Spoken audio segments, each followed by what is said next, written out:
Nassim Nicholas Taleb, Skin in the Game, The Hidden Asymmetries in Daily Life.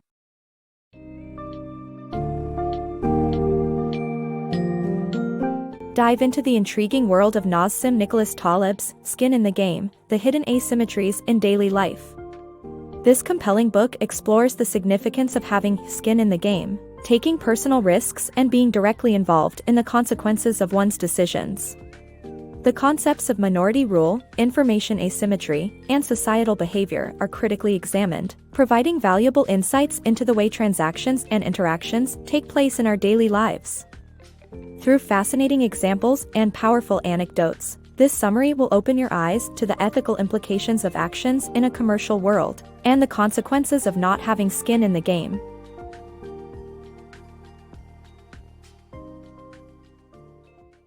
Immoral sales tactics.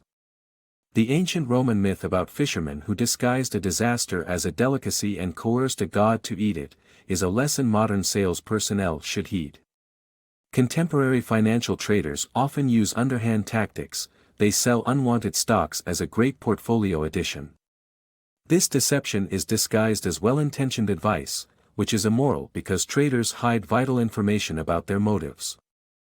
Thus, sales pitches become manipulative and morally wrong under religious legal systems like Sharia law. The concept of gyro refers to information asymmetry in transactions, thus, it would be unlawful until buyers are given more information. The power of minority rule. Human societies are like ant colonies, where individual behavior doesn't explain how the whole system operates.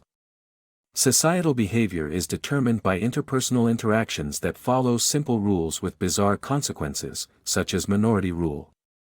It only takes a tiny, inflexible minority to determine preferences for the whole population.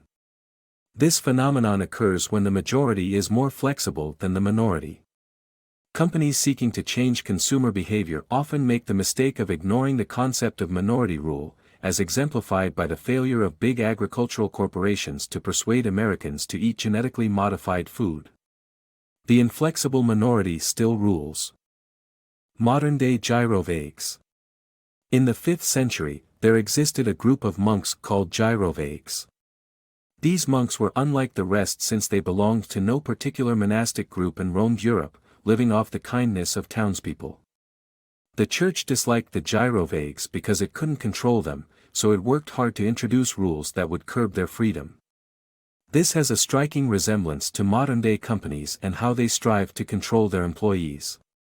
By hiring them, companies curtail their personal freedom and ensure they can be depended on.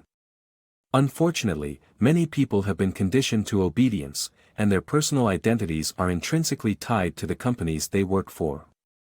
This conditioning ensures that they remain obedient at all times. The 2 types of income inequality. Income inequality affects 2 types of people according to the author of the book. The first group is composed of successful individuals such as entrepreneurs, celebrity chefs, and famous singers.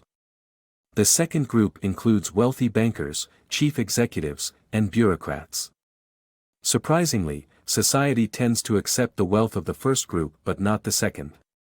It all boils down to the perception that entrepreneurs and celebrities took big risks to get to where they are, while highly paid professionals reap the rewards without taking on big risks.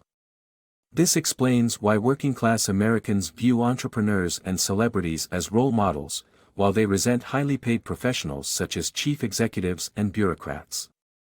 Interestingly, this perception also explains why working-class voters view Donald Trump's wealth and previous bankruptcies as evidence of his entrepreneurial success, and not as deterrence. The image versus competence debate.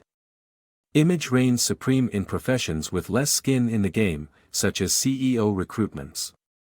This is unlike the medical profession that gives more weight to proven competence, irrespective of appearances.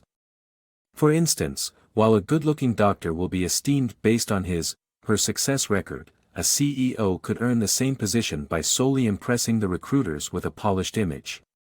This is why Ronald Reagan, a former Hollywood actor, was able to attain presidency. Election was based on perception more than objective measures of her capacity for this top leadership position. The easy scamming of the rich. Rich people are more likely to buy overpriced and disappointing products and services because they have less at risk. The lack of skin in the game precludes them from making informed decisions, leading to the easy exploitation by salespeople and the marketing industry. A Michelin-starred restaurant is presented as an example, where the author's wealthy friend willingly paid for the exorbitant price, despite the unimpressive experience. Likewise, the real estate industry imposes an idealized lifestyle on the rich instead of their preferences. While most people find happiness in lively neighborhoods, marketing influences and real estate agents pressure wealthy individuals to invest in large, secluded mansions.